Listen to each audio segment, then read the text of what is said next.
It's that time of year again. From kindergarten to college, everybody's going back to school.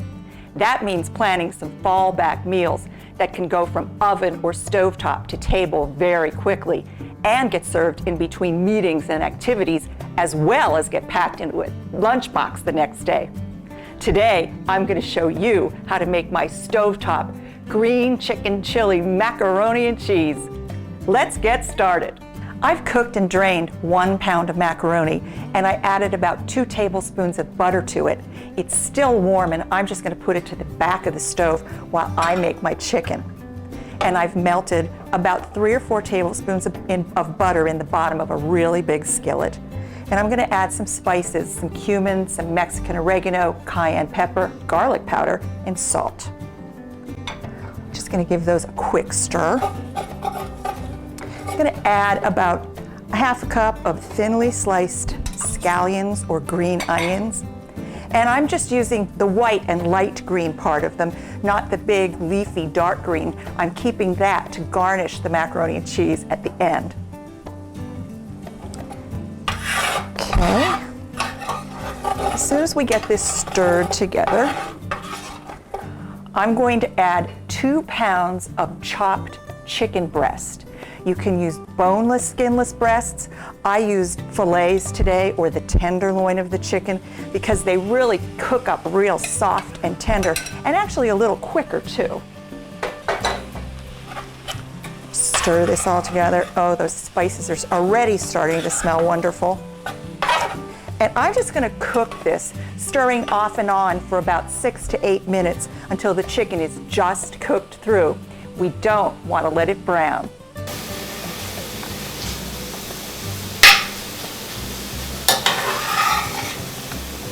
My chicken's been sauteing here for about 5 or 6 minutes, and it looks just about done.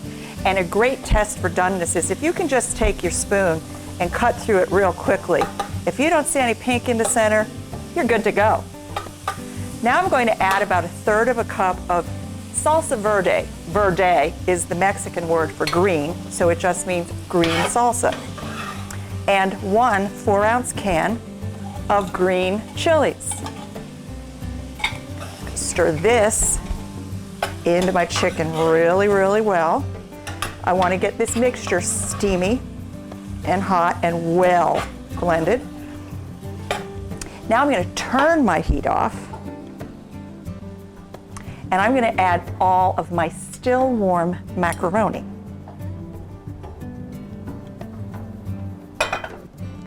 And I'm just going to take a second, and I can make this go a little faster if I just use 2 spoons and kind of toss this a little bit like a salad.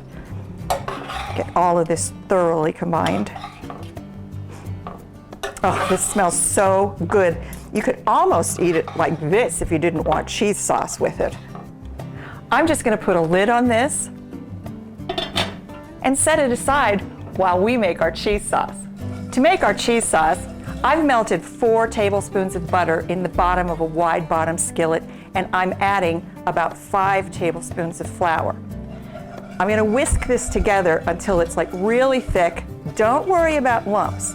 The fancy French word for this is roux, and all it is as you slowly add liquid to this, it's going to thicken your liquid. It's how Grandma used to make gravy at Thanksgiving. I'm going to add 3½ cups of milk, but not all at once.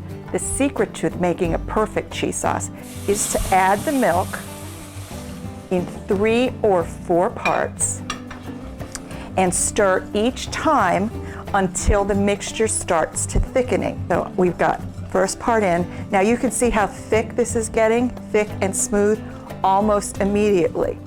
Roux reaches its perfect thickening strength when it's really hot and steamy.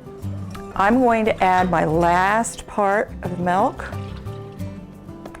and I'm going to adjust my heat and bring this to a simmer and let it cook for about 1 minute before we add our cheese. My cheese sauce is bubbling. It's been simmering for about a minute, and look at how thick and beautiful that is. Now what I'm going to do is I'm going to lower the heat. I'm not going to turn it off completely, but I'm going to lower it. And I'm going to add 8 ounces of cubed Velveeta,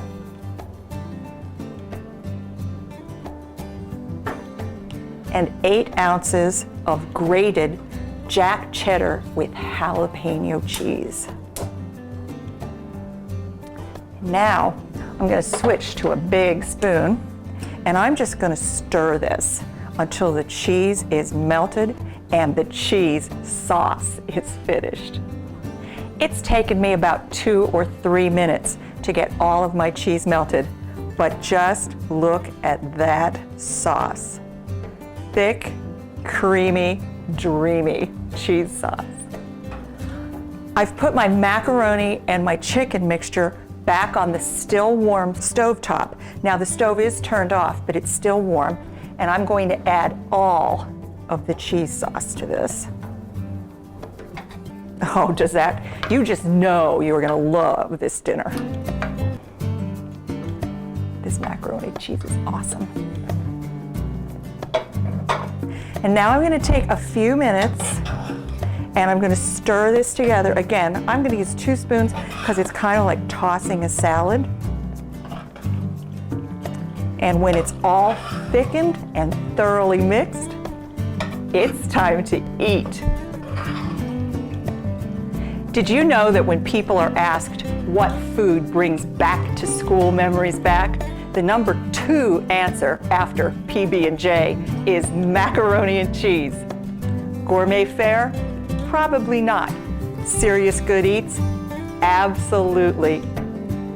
For these and all of my recipes, just go to my website.